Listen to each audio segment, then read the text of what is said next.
Welcome to our today's podcast. हमारी जो series चल रही है स्टूडेंट्स की बात पॉडकास्ट में, इस पॉडकास्ट की सीरीज़ में आज हम एक बहुत ही स्पेशल टॉपिक के बारे में डिस्कस करने वाले हैं। I am your chemistry educator Anjali Verma and हमारे साथ है राघवेन सर, जो कि आप लोग को फिजिक्स पढ़ाते हैं। तो हम दोनों आज एक बहुत ही स्पेशल टॉपिक पे बात करने वाले हैं कि क्या क्या करियर अपॉर्चुनिटीज़ हैं आगे पीसीएम और पीसीबी स्टूडेंट्स के लिए। तो सबसे पहले सर आपसे स्टार्ट करते हैं, क्योंकि आप बायो के बैकग्राउंड से रह चुके हो। तो आप बच्चों को बताओ कि बायो में आखिरकार अगर वो ले लेते हैं पीसीबी तो आगे क्या क्या करियर अपॉर्चुनिटीज़ हो सकती हैं। बिल्कुल। तो सबसे पहले यहाँ ये बात करनी ज़रूरी है कि आप पीसीबी कब लें, है ना। यहाँ ऑप्शन सबसे ज़्यादा इम्पॉर्टेंट, क्योंकि आर्ट्स एंड कॉमर्स में आपके पास बस आर्ट्स एंड कॉमर्स आपने नाम सुना है, लेकिन साइंस की बात आती है तो यहाँ फिर बहुत सारे डिफरेंट ऑप्शन आपके लिए खुल जाते हैं। एक है पीसीबी, पीसीएम। तो फिजिक्स केमिस्ट्री तो कॉमन है। अब डिपेंड करता है कि मैथ्स के साथ जाएं कि बायो के साथ जाएं। तो वही है, सबसे पहले तो आप इंटरेस्ट देखो, और ये इंटरेस्ट आपको 10th तक में पता चल जाएगा कि मैथ्स में ज़्यादा इंटरेस्ट है कि बायो में ज़्यादा इंटरेस्ट है। बट सर कुछ बच्चे ऐसे भी हैं, मुझे लगता है कि मैथ्स नहीं लेनी है, मैथ्स से नफरत है करके then they jump on to bio, क्योंकि साइंस तो लेनी है। तो बायो ले लो। हाँ, तो उनके लिए भी इट्स ओके। तो अगर आप बायो में थोड़ा समझना भी रहता है और रटना भी रहता है थोड़ा सा। हाँ, तो उसके लिए अगर आप मेंटली प्रिपेयर हैं तो आपको डेफिनेटली बायो लेनी चाहिए। अब बात उठती है कि कैरियर ऑप्शन क्या खुलेंगे। तो एक जो सबके माइंड में आता है वो है नीट करें और हम डॉक्टर बने, एमबीबीएस डॉक्टर बने। लेकिन आपको यहाँ ध्यान देना पड़ेगा कि नीट इंडिया में बायो साइड से सबसे ज़्यादा कॉम्पिटिटिव फील्ड है ना। हर बच्चा पीसीबी का नीट की तैयारी करता है, भले ही वो डॉक्टर बन पाए या ना बन पाए। लोग यहाँ 12th के बाद ड्रॉप भी ले लेते हैं बहुत सारे। मैंने तो इवन सर सुना है कि बहुत सारे बच्चे तो 4-5 ड्रॉप्स भी लेते हैं उसके बाद वो क्रैक कर पाते बिल्कुल, क्योंकि एक सोसाइटी का एक ऐसा माहौल बन चुका है, क्योंकि पेरेंट्स को लगता है कि एक बार 12th के बाद अगर डॉक्टर बन गए तो कैरियर सेट, 12th के बाद ही कैरियर सेट। बाकी दूसरे फील्ड में क्या होता है, ग्रेजुएशन या पोस्ट ग्रेजुएशन के बाद आपकी कैरियर सेट होती है, लेकिन यहाँ 12th के बाद ही आप एज ए डॉक्टर कहलाने लगते हो। तो वो एक प्रेस्टीज की बात भी आ जाती है और एक इकोनॉमिक स्टेबिलिटी भी आ जाती है। लेकिन आपको थोड़ा सा सोचना पड़ेगा कि हर बच्चा एक जैसा नहीं होता।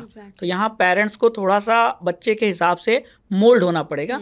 बच्चे को ये देखना पड़ेगा, देखो एमबीबीएस करके भी आप मतलब एक तरीके से प्लेन है, मतलब आप दूसरे फील्ड की तरह हैं। आपको फिर सुपर स्पेशलाइजेशन की तरफ जाना पड़ेगा। कोई भी अगर आप बीमार पड़ते हैं तो आप स्पेशलिस्ट डॉक्टर के पास जाते हैं, है ना। प्लेन एमबीबीएस बस रूटीन चेकअप के लिए ही होता है, लेकिन अगर कोई सीरियस प्रॉब्लम आ गई तो आप एमडी या एमएस के लिए ही जाते हो। तो फिर बहुत स्ट्रगल है, सीट्स भी कम है, ऊपर से रिजर्वेशन। तो आपको ये देखना पड़ेगा कि दिल से इच्छा है डॉक्टर बनने की तभी करो। मतलब आपका मतलब यही है कि अगर एक्चुअल में आपको बायो ले रहे हो, डॉक्टर बनने का बिल्कुल जुनून है, तभी और पेशेंस बहुत इंपॉर्टेंट, क्योंकि आई थिंक ये 5.5 साल का हमारा 5.5 साल का तो सिर्फ एमबीबीएस है। उसके बाद फिर उसमें 2 साल का आपका एमडी या एमएस है। उसके लिए फिर से आपको एंट्रेंस एग्जाम देना पड़ेगा, ठीक है। उसमें भी फिर ऑप्शन रहता है कि आप हार्ट सर्जन बने, कि आप क्या कहते हैं रेडियोलॉजिस्ट बने, या आप ब्रेन न्यूरोलॉजिस्ट बने। तो वो भी रैंक से मिलती है। ये नहीं कि अगर मैं न्यूरोलॉजिस्ट बनना चाहूँगा तो किसी भी रैंक पे वो ब्रांच मुझे मिल जाएगी, ऐसा भी नहीं है, ठीक है। तो बहुत ही ज़्यादा कॉम्पिटिटिव फील्ड है।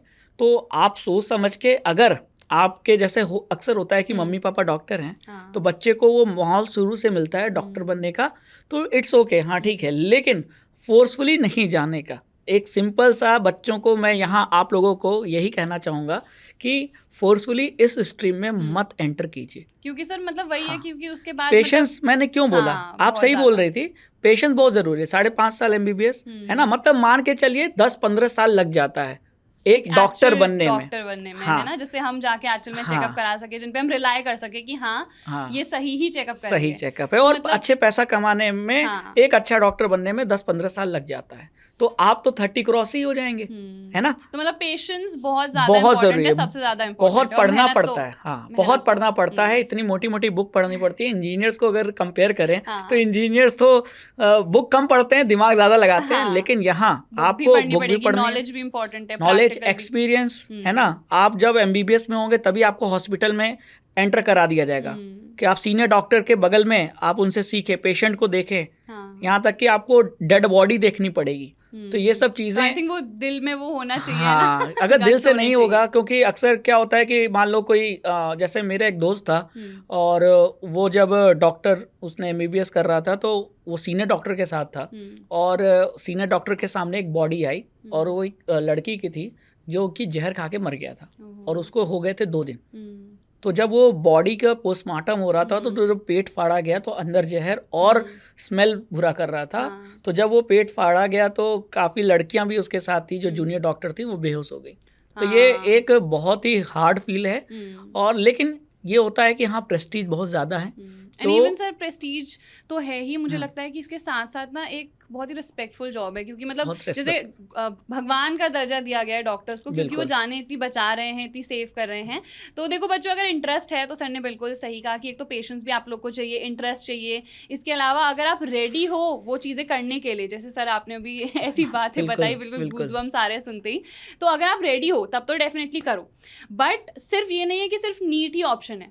वही हम आज डिस्कस करने वाले हैं कि नीट के अलावा भी बहुत सारे ऐसे ऑप्शंस हैं जो कि अवेलेबल हैं अगर आप लोग PCB चूज करते हो तो सर नेक्स्ट ऑप्शन कुछ और है इसके अलावा अगर मैं नहीं करना चाहूँ? बिल्कुल है। अगर आप नीट जब एग्जाम दोगे तो नीट में अगर रैंक आपकी थोड़ी कम रहती है, थोड़ी नीचे रहती है, तो आपको वेटरनरी डॉक्टर बनने का भी मौका मिलता है। वेटरनरी डॉक्टर जो बच्चों को नहीं पता है वो मैं बता दूं, जानवरों के डॉक्टर। ठीक है, अब ये सुन के काफी लोग सोचते हैं अरे जानवरों के डॉक्टर, ये भी कोई डॉक्टर है? नहीं, तो ये बहुत ही रेप्यूटेड फील्ड है और अच्छा खासा जितना आप एक इंसानों के डॉक्टर बन के पैसा कमा सकते हैं, लगभग उतना ही पैसा आप वेटरनरी डॉक्टर बन के कमा सकते हैं। और उसका भी सिलेक्शन नीट के थ्रू ही होता है। उसमें भी गवर्नमेंट कॉलेजेस होते हैं वेटनरी के, और वेटनरी के प्राइवेट कॉलेजेस भी हैं। ठीक है, और सब में नीट के स्कोर से ही एडमिशन होता है। ठीक है, अब इसका आगे चल के स्कोप क्यों, अगर देखिए आप अगर आपका एनिमल से लगाव है ना, तो आपको एनिमल्स को भी ट्रीट करने में एज ए डॉक्टर मजा आएगा, है ना? और क्योंकि डेंटिस्ट का भी लाइक कर सकते हैं। हाँ बिल्कुल, नीट के थ्रू ही MBBS, BDS और फिर वेटरनरी डॉक्टर अगर बनना है तो उसके लिए भी एडमिशन नीट के थ्रू ही होता है। तो मतलब नीट देने से 3 ऑप्शन ओपन हो रहे हैं एज ए डॉक्टर बनने का। अब यहाँ काफ़ी बच्चे ये सोचते हैं कि जानवरों के डॉक्टर में, देखो बहुत ही इंटरेस्टिंग फील्ड है, क्योंकि जैसे वाइल्ड लाइफ सेंचुरीज और नेशनल पार्क होते हैं तो यहाँ यहाँ ज़रूरत पड़ती है बिल्कुल, क्योंकि जो भी जैसे चीता लाया गया था इंडिया में, कूनो नेशनल पार्क जो MP में है, तो उनका अब यहाँ के माहौल में वो एडजस्ट कर पाएंगे कि नहीं, तो उनका रेगुलर चेकअप होता है। कौन करता है? Veterinary doctor. फिर यहाँ अगर बात करें कि शहरों में आपने देखा होगा कि लोगों को पेट्स पालने में बहुत शौक है और वो रेगुलरली, हाँ बिल्कुल आपके पास तो कैट भी है बिल्कुल, तो रेगुलरली बीमार पड़ते हैं तो उनको ट्रीट करते हैं। तो अच्छी फील्ड है, बहुत अच्छी फील्ड है, बस आपके इंटरेस्ट के ऊपर है ना। अगर आपके एनिमल्स के प्रति लगाव है तो डेफिनेटली आपको वेटनरी डॉक्टर ज़्यादा सूट करेगा एज कंपैरिजन टू MBBS। तो ये तो हो गई एक डॉक्टर फील्ड। ठीक है, फिर एक फील्ड निकल कर आती है BSc फॉरेस्ट्री। ये काफ़ी बच्चों ने ये फील्ड का नाम नहीं सुना होगा। फॉरेस्ट्री वर्ड आया है फॉरेस्ट से, तो जंगल यानी फॉरेस्ट का जो हमारा साइंस है उसको कंजर्व करना, और उससे कुछ इकोनॉमिक एक्टिविटीज़ भी होती हैं, है ना। तो उन सारी चीज़ों को देखने के लिए एक रिसर्च की ज़रूरत पड़ती है, एक स्कॉलर की ज़रूरत पड़ती है। तो वो आपको नॉलेज तब मिलती है जब आप BSc फॉरेस्ट्री करते हैं। और BSc फॉरेस्ट्री का जो कोर्स है वो हमारे एग्रीकल्चर यूनिवर्सिटीज़ में होता है, नॉर्मल यूनिवर्सिटीज़ में नहीं होता, अलग होती है अलग से। हाँ, अलग से कुछ सेंट्रल की एग्रीकल्चर यूनिवर्सिटीज़ हैं, कुछ स्टेट गवर्नमेंट की एग्रीकल्चर यूनिवर्सिटीज़ हैं। उनका एक कॉमन एग्जाम होता है जो ICAR कराता है, यानी Indian council of agriculture research. तो उसका एक AIEEE करके एग्जाम होता है।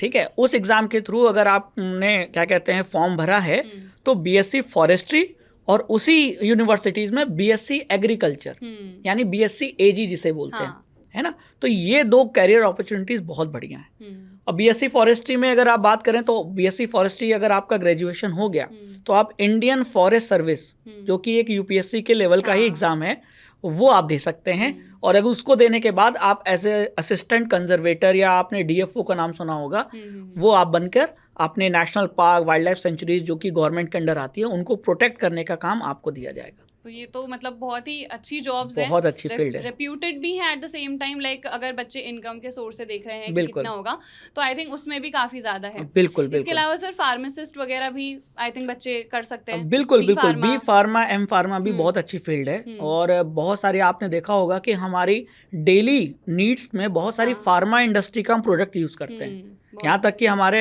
फेस वॉश, क्रीम से लेकर डर्मेटोलॉजिस्ट ये सब हमें रिकमेंड करते हैं कि बिल्कुल, हम फेस पे क्या क्या चीजें लगा सकते हैं, फेस क्या खा रहे हैं दवा, ठीक है। और फिर जब हम सीरियसली बीमार पड़ जाते हैं तो जो दवाइयाँ खा रहे हैं ये सब कहाँ बनता है, ये फार्मास्यूटिकल इंडस्ट्रीज में ही बनाया जाता है। तो वहाँ भी लाइक बहुत सारे फील्ड्स हमारे खुल गए, बिल्कुल, बिल्कुल। तो फिर वहाँ अगर किसी प्रोडक्ट, कोई फार्मा का कोई प्रोडक्ट है, कोई दवाई है या कोई फेस वॉश है या कोई क्रीम है, उसको बनाने के पीछे रिसर्च वर्क करना पड़ता है।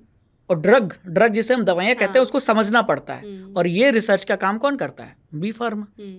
तो बी फार्मासिस्ट, जो बी फार्मा, एम फार्मा करके जो फार्मासिस्ट होते हैं वो ये रिसर्च वर्क करते हैं। तो आपकी जो फार्मास्यूटिकल कंपनीज में है उनमें प्लेसमेंट हो सकती है। बहुत अच्छा।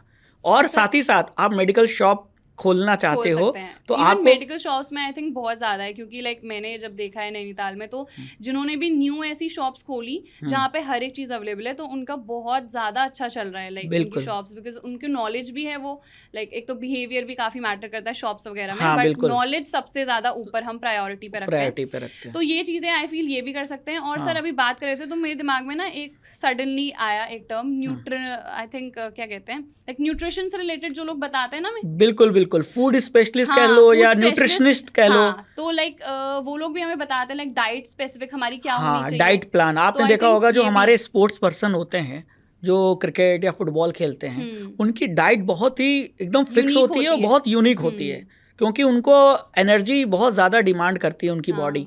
और वो ट्रेन भी बहुत हार्ड करते हैं, जिम जाते हैं, रनिंग करते हैं, तो बॉडी को ट्रेन करने के लिए एनर्जी चाहिए, तो उस हिसाब से वो अपने वर्कआउट को, अपने फूड को चेंज करते हैं। तो ये उनको रिकमेंड कौन करता है? जो डाइटिशियन होता है ना, वही रिकमेंड करता है। डाइटिशियन हमारा एक निकल आया। बिल्कुल एक बहुत अच्छी फील्ड है। तो आप खाने के बारे में तभी जानेंगे जब बायो पढ़ेंगे। एग्जैक्टली। तो फिर कौन सा खाना बेस्ट है, किस खाने से आप जल्दी वेट लूज कर सकते हैं, किस खाने से, अगर आपको पतले हैं, आपको मोटा होना है, तो कौन सा खाना खा सकते हैं। तो ये डाइटिशियन को का काम होता है रिकमेंड करने का। तो ये भी एक बहुत अच्छी फील्ड है। और यहाँ एक फील्ड और निकल कर आ रही है मेरे नॉलेज में, बहुत अच्छी फील्ड है।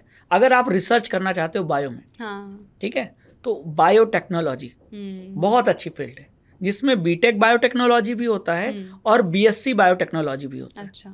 और इसी के साथ जुड़ी हुई डेयरी है, क्योंकि हमारे जैसे जो भी मिल्क इंडस्ट्री है ना, तो ये मिल्क का जो उत्पादन है, प्रोडक्शन है, उसको बढ़ाने के लिए डेयरी इंडस्ट्री में टेक्नोलॉजी की जरूरत पड़ती है और रिसर्च की जरूरत पड़ती है। और ये वही बायोटेक्नोलॉजी के थ्रू, बायोटेक्नोलॉजी और साथ में डेयरी की अलग ब्रांच भी होती है। तो उसमें भी आप ग्रेजुएशन कर सकते हैं और बहुत अच्छा यहाँ प्लेसमेंट भी होता है और मेनली रिसर्च फील्ड है।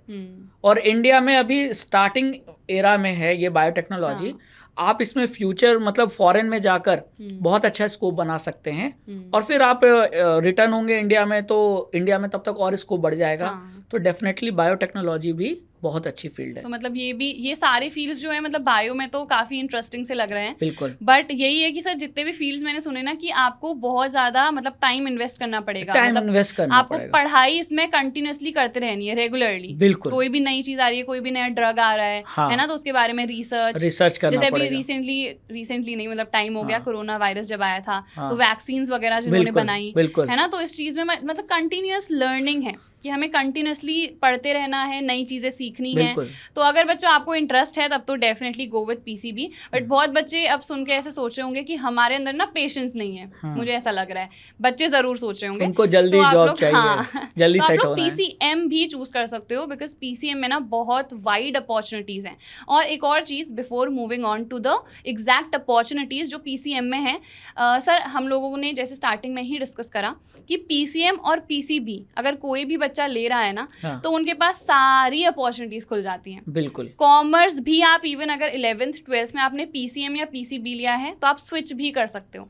कॉमर्स भी अगर मान लो बच्चे को इंटरेस्ट नहीं आया, क्योंकि बहुत सारे इतने बच्चे हैं जो प्रेशर में ले लेते हैं, चाहे पेरेंट्स का प्रेशर है, पीयर प्रेशर है कि नहीं सबको साइंस में दौड़ना है, तो सब लोग साइंस में चले गए। बट फिर उन्हें रियलाइज होता है कि नहीं, हम ये नहीं कर सकते हैं, this is not my interest. फिर उन्हें पता चलता है कि हमें बिजनेस में इंटरेस्ट है, या फिर उन्हें यूपीएससी की तैयारी करनी है, तो फिर आप लोग ना स्विच भी कर सकते हो। आप इवन कॉमर्स के फील्ड में जा सकते हो। बिल्कुल बिल्कुल। बच्चे बीकॉम कर सकते हैं। अगर आप जैसे आपने ग्रेजुएशन किया, बीएससी एजी किया, बीएससी इन किसी भी साइंस सब्जेक्ट में किया, या मान लीजिए एमबीबीएससी किया, तो इसके बाद आपके पास ऑप्शन, अगर आपको कॉमर्स सेक्टर में जाना है तो कैट की एग्जाम देकर आप एमबीए कर लीजिए। और एमबीए बहुत डाइवर्स फील्ड में होता है, तो at any time you can switch from science stream to commerce stream. आपको जब भी फील होता है, चाहे 11th-12th के बाद ही आपको फील हो रहा है, या फिर आपने जैसे ग्रेजुएशन कर लिया है तब आपको फील हो रहा है कि नहीं, now I need to switch, तो आप एमबीए भी कर सकते हो, आप कॉमर्स की फील्ड में जा सकते हो, इवन बच्चे आर्ट्स की फील्ड में भी जा सकते हैं, बीए भी कर सकते हैं बच्चे, बीबीए,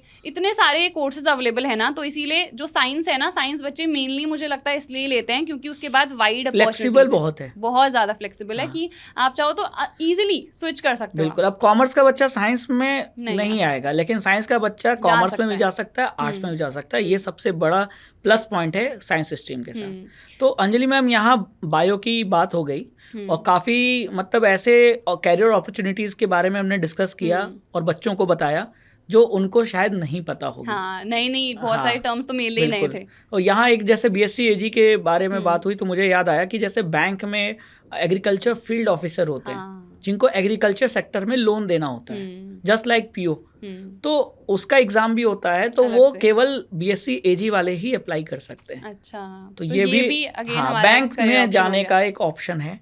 और इसी तरीके से एक ऑप्शन हमेशा खुला रहता है जो हर स्ट्रीम के लिए, वो है लेक्चरर बनने का।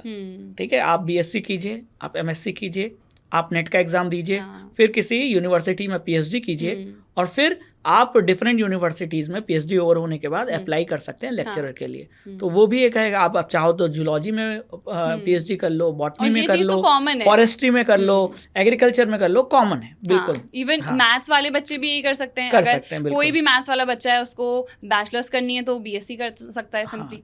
अब बीएससी में सब्जेक्ट्स फिर बच्चे चूज कर सकते हैं, बहुत सारे subject depending upon their interest, तो वो अपना सब्जेक्ट चूज कर सकते हैं। चाहे बच्चे इवन बीएससी या तो ऑनर्स कर लें, हाँ बीएससी ऑनर्स, उसमें हमारे पास स्पेसिफिक सब्जेक्ट्स हो जाएंगे, जैसे मैथ्स में कर लिया या केमिस्ट्री में कर लिया, या फिर बच्चे एक जनरल बीएससी कर सकते हैं जिसमें हमारे मेनली 3 सब्जेक्ट्स होते हैं। तो एक तो बच्चों बीएससी हो गया, ठीक है, बट सिर्फ बीएससी करके आजकल कुछ नहीं होता है, तो आपको फर्दर एमएससी भी करनी चाहिए। अगर आपको उसी फील्ड में इंटरेस्ट है तो आप एमएससी करो, देन जैसे सर ने आप लोग को बताया कि फिर आप नेट जेआरएफ कर सकते हो, ठीक है, फिर पीएचडी करो आप, ठीक है, नेट जेआरएफ जैसे आपका क्लियर हो गया तो आप फिर पीएचडी कर सकते हो, एंड देन लेक्चरर के फॉर्म में आप लोग अप्लाई कर सकते हो। तो एक तो हमारा सर ये वाला हो गया। इसके अलावा जो सबसे ज़्यादा, जैसे बायो में है नीट का एग्जाम, वैसे ही मैथ्स में है जेईई का एग्जाम, तो जेईई आप लोग देन दे सकते हो। उसके बाद आप लोग आईआईटीज़ में जा सकते हो, आप लोग बीटेक कर सकते हो। तो बीटेक सबसे ज़्यादा ऐसा है कि सारे ही बच्चों को ये तो डेफिनेटली पता होगा कि हम लोगों ने अगर मैथ्स ली है तो देन हम लोग बीटेक कर सकते हैं। लेकिन मैम यहाँ एक चीज़ पूछना चाहता हूँ कि जेईई का एग्जाम सबको पता है, सबको माइंड में क्लियर है, अगर मैथ्स ले रहे हैं तो माइंड में क्लियर है कि बीटेक करना है, आईआईटी में जाना है, लेकिन किस ब्रांच में जाना है ये भी मैटर करता है। क्योंकि बच्चों को ना ऐसा लगता है कि सिर्फ बीटेक कर लिया, नहीं, बीटेक में बहुत सारी ब्रांचेस हैं। आपको सिविल में जाना है, या फिर इसके अलावा आप लोगों को मैकेनिकल में जाना है, सीएसआईटी जो इतना ज़्यादा भी बूम कर रहा है बिल्कुल। क्योंकि हम जो भी चीज़ें देख रहे हैं आजकल, सब कुछ या तो ऐप पे चल रही है ना, जैसे आजकल इंस्टाग्राम इतना ज़्यादा चल रहा है, यूट्यूब पे, इवन हम लोग भी यूट्यूब पे ही क्लासेस ले रहे हैं। तो यहाँ पर ये जितनी भी चीज़ें हैं ना, ये सब लोग बैकएंड पे कौन सा संभाल रहे हैं, ये जिन्होंने सीएसआईटी ये सब पढ़ रखा है, कोडिंग जिनको आती है, वो लोग ऐप्स बना रहे हैं। हमारे खुद के ऐप हैं, जैसे हमारा संकल्प भारत का ऐप है, तो बैकएंड पे लोग संभाल रहे हैं उसको। ऐसा नहीं है कि टीचर चला गया और बच्चे ऐसा सोचते हैं, पता है एक्चुअल में इतने कमेंट्स आते हैं कि मैम आपने ये अपलोड नहीं करा, वो अपलोडिंग हम नहीं करते हैं क्योंकि वो बैकएंड पे चल रही होती है। और ये जो बैकएंड टीम है ना, ये वही होती है जिन्होंने ऐप डेवलप कर रखा है। और ये डेवलपमेंट आप कहाँ से सीखोगे? जब आप बीटेक करोगे, NCS-NIT। वैसे बीटेक तो हमारे पास है ही, इसके अलावा सर कुछ बच्चे ना पॉलिटेक्निक भी करते हैं।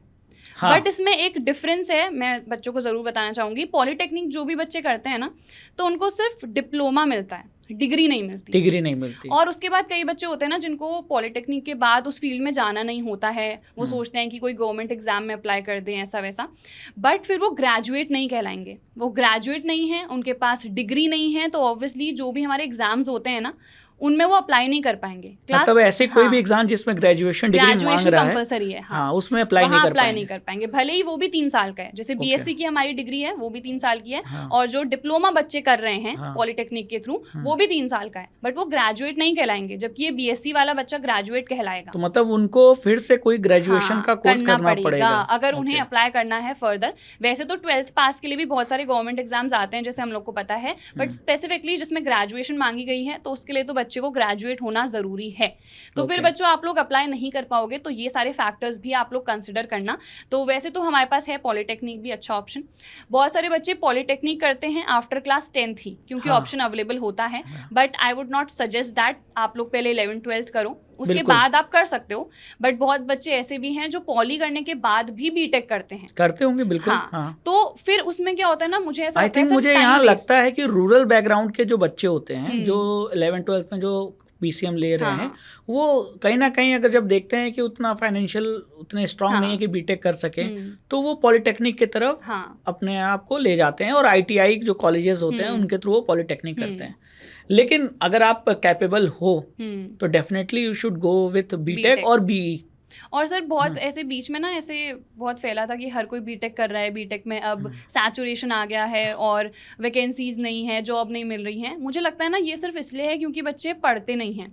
वो ये सोचते हैं कि हमने चलो डिग्री ले ली है, बस जाना ही तो है, वो सीखते नहीं हैं। अगर वो सीखेंगे नहीं, स्किल्स नहीं आएगी, स्किल्स ही नहीं आएगी तो ऑब्वियसली कोई कंपनी आपको क्यों ही हायर करेगी। तो बच्चों ऐसा नहीं है कि बीटेक में बहुत सैचुरेशन आ गया है, आप करोगे तो आपकी जॉब नहीं लगेगी, ऐसा कुछ भी नहीं है। बस आपको ना स्किल सीखनी है। जैसे लोग CS IT ये सब ले लेते हैं, देन दे से कि नहीं हमारी तो जॉब ही नहीं लग रही है। क्यों? क्योंकि आपने कोडिंग तो सीखी नहीं। अब कोडिंग ही नहीं सीखी है जिस इंसान ने, जॉब क्यों कैसे उसको कोई लेगा, है ना।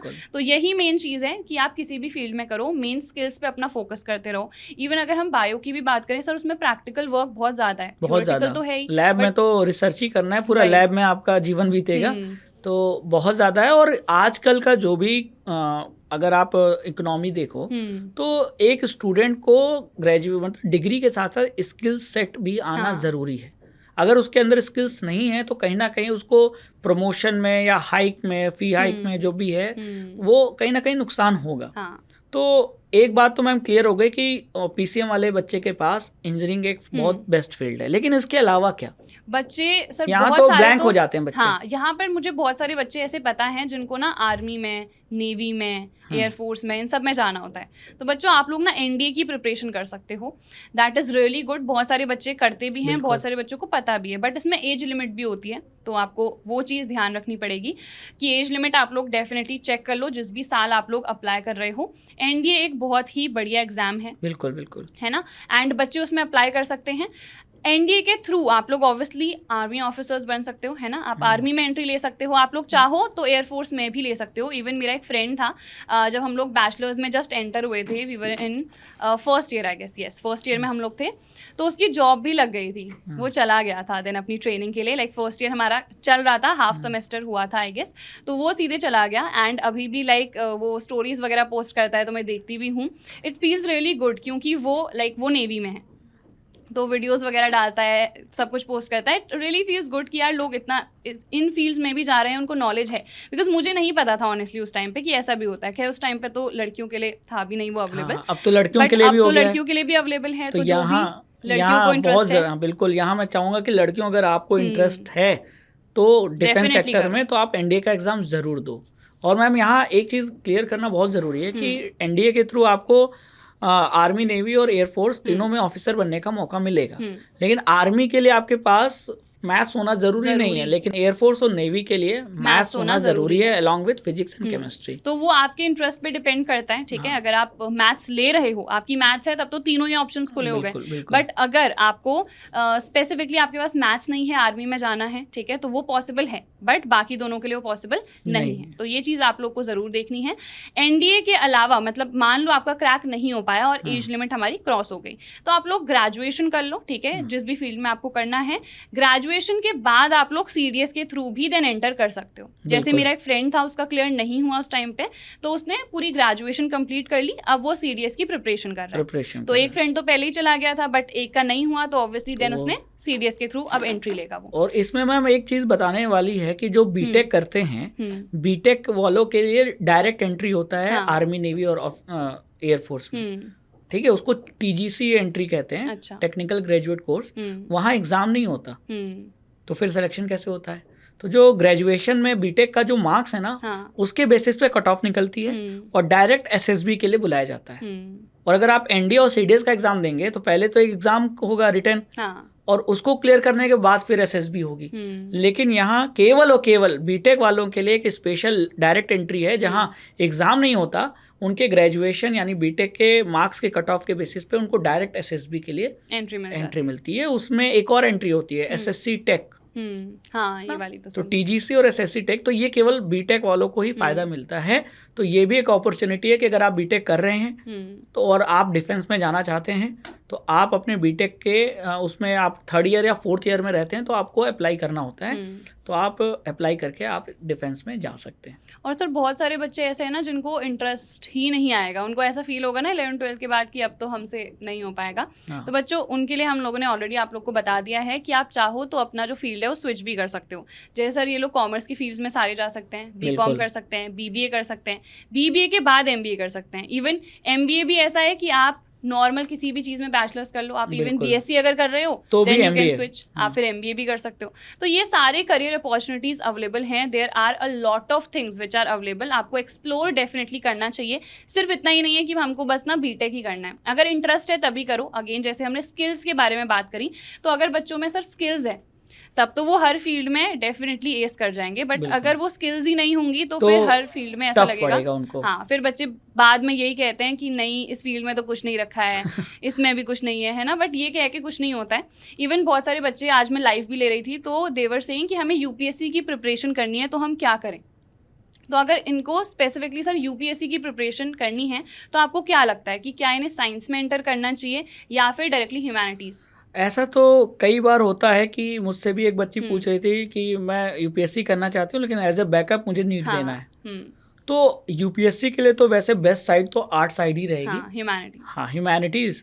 लेकिन अगर आप इतने ज़्यादा अंदर से प्रिपेयर हो मेंटली कि नहीं, मैं पहले कुछ MBBS या बीटेक करके फिर UPSC की तैयारी करना चाहते हूँ, तो इट्स ओके। लेकिन रिकमेंडेशन, हाँ, मेंटली प्रिपेयर रहना पड़ेगा फिर तो। लेकिन मैं तो यही कहूँगा कि अगर आप UPSC की तैयारी कर रहे हैं तो बाद में भी आपको GS के सब्जेक्ट पढ़ने ही होंगे, पॉलिटी, हिस्ट्री, इकोनॉमिक्स, तो क्यों ना आप पहले से ही मेंटली प्रिपेयर हो जाओ, ह्यूमैनिटीज लेकर 11th-12th में उन्हीं सब्जेक्ट को पढ़ो और उससे फिर क्रैक करना ईजी हो जाएगा। नहीं तो अगर आप साइंस में जाओगे, फिर साइंस अपने कई सालों तक साइंस पढ़ी, और फिर जब UPSC की तैयारी करने पे आएंगे तो आपको साइंस के अलावा फिर GS के सब्जेक्ट फिर उठाने पड़ेंगे, तो वहाँ दिक्कत आती है। अब आप बहुत ज़्यादा कंसेप्चुअल हो जाओगे और फिर आर्ट्स के सब्जेक्ट आपको रटने वाले लगेंगे, तो ये प्रॉब्लम आती है। तो मैं तो यही कहूँगा, अगर आपका दिल से इच्छा है कि सिविल सर्विसेज में जाना है, तो आप बेटर है कि ह्यूमैनिटीज स्ट्रीम लेकर तब तैयारी 11 से ही स्टार्ट कर दीजिए। एंड इवन बहुत सारे ऐसे एग्जाम्स भी हमारे होते हैं, सिर्फ यही नहीं है कि हमारे जो करियर अपॉर्चुनिटीज हैं बस इतने तक ही लिमिटेड हैं। क्लास 12th के बाद जैसे SSC CHSL का एग्जाम होता है, SSC CGL का होता है, CHSL का होता है, हो गया, तो बच्चे ये भी दे सकते हैं। इवन आप जो वनडे एग्जाम कहे जाते हैं। और यहाँ मैं चाहूंगा जैसे जो साइंस बैकग्राउंड का बच्चा है, स्पेशली PCM, उसके पास रेलवे में, क्योंकि रेलवे गवर्नमेंट बॉडी है, और रेलवे में लोको पायलट जो ट्रेन चलाता है, चाहे वो गुड्स गार्ड हो, है ना, चाहे वो रेलवे में इंजीनियर हो, JEE, AE, तो ये सारे जो टेक्निकल पोस्ट हैं और नॉन टेक्निकल पोस्ट भी है, उनका ऑप्शन खुल जाता है। तो आप रेलवे में अगर जॉब करना चाहते हैं, सपना रहता है, क्योंकि रेलवे में जॉब करना मतलब आपको कई सारी सुविधाएं ऐसी मिलती हैं, जैसे साल में 2 या 3 बार ऐसा होता है कि रेलवे आपको और आपकी फैमिली को पास देता है कि आप इंडिया टूर करो। ये फैसिलिटी कहीं और नहीं मिलती। तो रेलवे में जॉब करना भी बहुत ज़्यादा एक रेपुटेड है। और आप अगर साइंस बैकग्राउंड के हैं तो आप इसमें इंजीनियर भी बन सकते हैं, लोको पायलट भी बन सकते हैं। बाकी नॉन टेक वालों के लिए तो फिर वो TT और ये सब वाली पोस्ट भी आती है, तो बहुत अच्छा है। लेकिन हाँ, रेलवे का एग्जाम हर साल नहीं होता, तो समय समय पे वैकेंसी आती है, तो आपको उस हिसाब से तैयारी करनी पड़ेगी, लेकिन हाँ वेट भी करना पड़ेगा, क्योंकि एक बार में जरूरी नहीं है कि वो चीज़ क्रैक हो जाए, में थोड़ा पेशेंस भी होना चाहिए। और जैसे एसएससी के भी हमारे एग्जाम्स है, बाकी जो हमारी सेंट्रल गवर्नमेंट है उसके तो है ही, और भी बहुत सारे हैं, स्टेट गवर्नमेंट्स भी करवाती हैं सेम पोस्ट पे, जो हमारी क्लरिकल पोस्ट है उसके लिए भी। तो आप लोग को बस देखते रहना है, अगर आपका सपना है कि हमें इन सब में कुछ नहीं पढ़ना है, हमें सीधे गवर्नमेंट एग्जाम देना है, तो गवर्नमेंट एग्जाम्स भी इतने सारे आते रहते हैं, आई थिंक बच्चे उसमें भी अप्लाई कर सकते हैं, तो ये भी हमारे पास करियर अपॉर्चुनिटी हो गई। मैम एक मेरा जो पर्सनल डाउट है on the behalf of student मैं पूछना चाहता हूँ, जैसे कि कई बच्चे होते हैं जो आर्किटेक्ट बनना चाहते हैं, है ना, बिल्डिंग डिजाइन करना, हाउस डिजाइन करना, उनका एक शौक होता है, तो क्या साइंस बैकग्राउंड के बच्चे के लिए आर्किटेक्ट एक सही स्ट्रीम है? हाँ बिल्कुल है, इसमें आगे करियर अपॉर्चुनिटी है। अगर आप आर्किटेक्चर वाले फील्ड में जाना चाहते हो तो आप उसमें भी जा सकते हो। ये ऐसे फील्ड्स है ना सर, मुझे तो ऐसा लगता है कि पीसीएम और पीसीबी जिस भी बच्चे ने ले लिया है ना, हाँ। तो सब कुछ उसके लिए खुल गया है, बिल्कुल सारा रास्ता ही खुल गया है, जहां मर्जी डूबना है आप वहां डूब सकते हो। बट ये जरूर है कि आर्किटेक्चर फील्ड जो है वो अगर आप पीसीएम ले रहे हो ना, तब सबसे ज्यादा बेनिफिशियल होगी, क्योंकि जो भी बेसिक्स हैं वो आपके थोड़े पहले से ही क्लियर होते जाएंगे, है ना, जो भी बच्चों को आगे पढ़ना है। क्योंकि आर्किटेक्चर में मुझे लगता है ज्योमेट्री और कहीं ना कहीं उसका बहुत बड़ा रोल है, बहुत ज्यादा। एक शीट पर पूरा आर्किटेक्चर डिजाइन बनाएंगे, ड्रॉ करोगे, तो कहीं ना कहीं आपको वही चीज जो आपने 10th में कंपास और उसके साथ यूज की थी मैथ्स में, बिल्कुल, तो वही चीजें फिर से आएंगी। लेकिन हाँ, एक अच्छा फील्ड है, और एक ऐसा फील्ड है जिसमें आप घर बैठे आप अपना ऑफिस घर में बना सकते हो, और घर बैठे काम कर सकते हो। आपको ऐसा नहीं है कि कहीं दूसरे शहर में शिफ्ट होना पड़ेगा, है ना, क्योंकि फोन पे अगर आपका क्लाइंट कहीं किसी दूसरे सिटी में है और उसने आपसे रिक्वेस्ट की कि मेरे घर का डिजाइन बना के मुझे दे दीजिए, बस हो गया, तो बस आप घर बैठे उसका डिजाइन बना के उसे दे दो, उससे पैसे ले लो। तो ये बहुत बढ़िया फील्ड है। और एज ए लॉयर भी एक, मतलब मैं मान सकता हूँ कि जैसे लॉयर है, लॉयर अपना मेहनत का, अपनी ज्ञान का खाता है, कमाता है, तो आर्किटेक्ट भी एक ऐसी फील्ड है जिसमें आप घर बैठे अपना ज्ञान का कमा सकते हैं, और जितना आप उसमें फील्ड में एंटर करेंगे, नए नए प्रोजेक्ट आप उसमें करेंगे, उतना आपको एक्सपीरियंस भी मिलेगा। क्योंकि मैं यहाँ देख रहा था कि अभी पार्लियामेंट की जो नई बिल्डिंग बनी है, तो वो गुजरात के एक फर्म ने डिजाइन किया है, और उस फर्म के जो हेड थे वो बहुत बड़े आर्किटेक्ट थे, और वो आर्किटेक्ट इतने बड़े थे कि उन्होंने मंदिर भी डिजाइन किया। हाँ, तो यही कितना, मतलब एक तो आप फेमस भी हो रहे हो उन चीज़ों के थ्रू, ठीक है, मतलब ऑब्वियसली अगर आप एक्सेप्शनल हो वो तो सिर्फ तभी होगा, बट पैसा भी इन चीज़ों में बहुत ज़्यादा है, बिल्कुल ज़्यादा। अब बच्चे यहाँ सोचेंगे घर डिज़ाइन करने में क्या ही बात है, लेकिन यहाँ जो घर डिज़ाइन कर रहा है वो अगर उसको फेमस हो गया, उसके पास ज़्यादा एक्सपीरियंस आ गया, तो उसे यूनिवर्सिटी, कॉलेज, हॉस्पिटल, होटल्स, ये भी तो डिजाइन करना पड़ेगा। होटल्स तो मेन, क्योंकि होटल्स में तो सबसे ज्यादा पैसा भाई, जितना अट्रैक्टिव आप बनाओगे, एग्जैक्टली भाई, है ना। अब बुर्ज खलीफा जिसने डिजाइन किया होगा वो आर्किटेक्ट कैसा होगा, है ना, दिमागदार, और ऊपर से एक्सपीरियंस।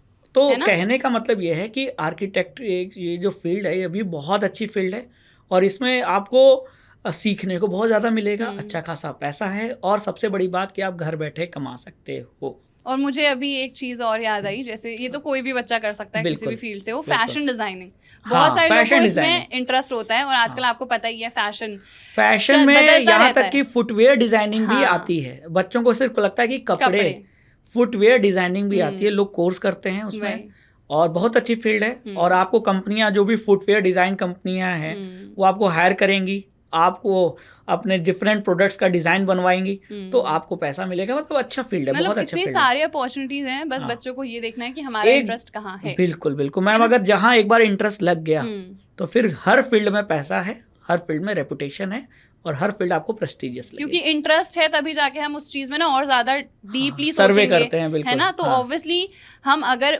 उस चीज में बेहतर करते जा रहे हैं तो प्रमोशंस भी होते जाएंगे, सैलरी भी बढ़ती जाएगी, अल्टीमेटली खुशी भी मिलेगी, क्योंकि खुशी भी मैटर करती है ना। ये नहीं कि बस पैसा आते जा रहा है और हम फ्रस्ट्रेटेड हैं, वो भी सही नहीं है ना। जिस चीज में इंटरेस्ट है उसको परस्यू करें, खुशी भी उससे मिल रही है, तो आई थिंक वही एक लाइफ है जब हम कह सकते हैं कि हम एक्चुअल में सक्सेसफुल हैं। सिर्फ पैसे से मुझे नहीं लगता है कि सिर्फ पैसा बहुत सारा आ गया तो बस सक्सेसफुल। अगर हमारे पास पैसा भी आ रहा है, हम वो चीज करके खुश भी हैं, हम कुछ इम्पैक्ट भी क्रिएट कर पा रहे हैं दूसरों की लाइफ में, तो I think we are successful. तो मैं यही बच्चों से कहना चाहूंगा कि अगर आप एक सोचो, आगे चल के 10 साल बाद की सोचो कि आप पैसा भी कमा रहे हो और वही काम करके पैसा कमा रहे हो जो आपने सोचा था 10 साल पहले कि हमें यही करना है, और वही आपका इंटरेस्ट है, तो जो सेटिस्फैक्शन का लेवल है, खुशी का लेवल है, वो एकदम टॉप मोस्ट होगा।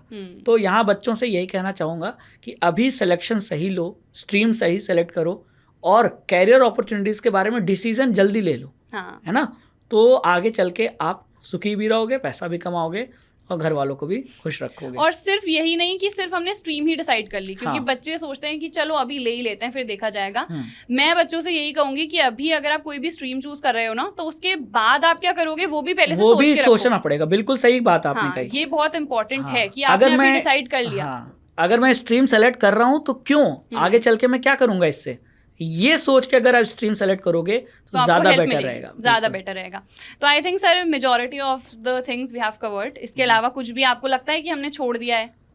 मर्चेंट नेवी मेरे दिमाग में बार बार पता नहीं क्यों आ रहा था। मर्चेंट नेवी काफ़ी बच्चे बहुत फैसिनेट हो जाते हैं, है ना, तो मर्चेंट नेवी भी एक बहुत अच्छा फील्ड है। ये भी जैसे हमने अभी डिस्कस करा, नेवी और एयरफोर्स वाला हो गया, आर्मी वाला, ये भी हमने डिस्कस कर लिया। इसके अलावा बच्चों, अगर आप लोग को लगता है कोई भी ऐसा पॉइंट है जो हम लोगों ने मे बी मिस आउट कर लिया हो, क्योंकि हमारी ऐसी रेगुलर कॉन्वर्सेशन चल रही है, तो मे बी कोई पॉइंट हो सकता है, कोई करियर अपॉर्चुनिटी हो सकती है जो हम लोगों ने मिस आउट कर ली हो, बट आप लोग को लगता है कि उसमें काफ़ी अच्छा फ्यूचर रहेगा, सो डेफिनेटली हम लोग को कमेंट बॉक्स में आप लोग ज़रूर बताना। So I think sir with this we should end our today's podcast. बिल्कुल, और यहाँ मैं बच्चों से ये कहना चाहूँगा कि अगर आपको किसी दूसरे टॉपिक पे पॉडकास्ट चाहिए तो कमेंट सेक्शन में ज़रूर लिखिए, और डेफिनेटली मैं और अंजलि मैम उस टॉपिक पे पॉडकास्ट लेकर आएंगे इसी सीरीज़ में। ये जो पॉडकास्ट की सीरीज है स्टूडेंट की बात, तो मैम आई थिंक आज का सेशन काफ़ी अच्छा रहा और बच्चों को काफ़ी नॉलेज भी मिली है।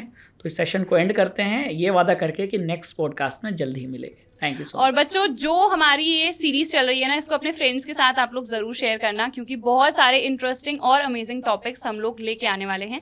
मिलते हैं नेक्स्ट पॉडकास्ट में।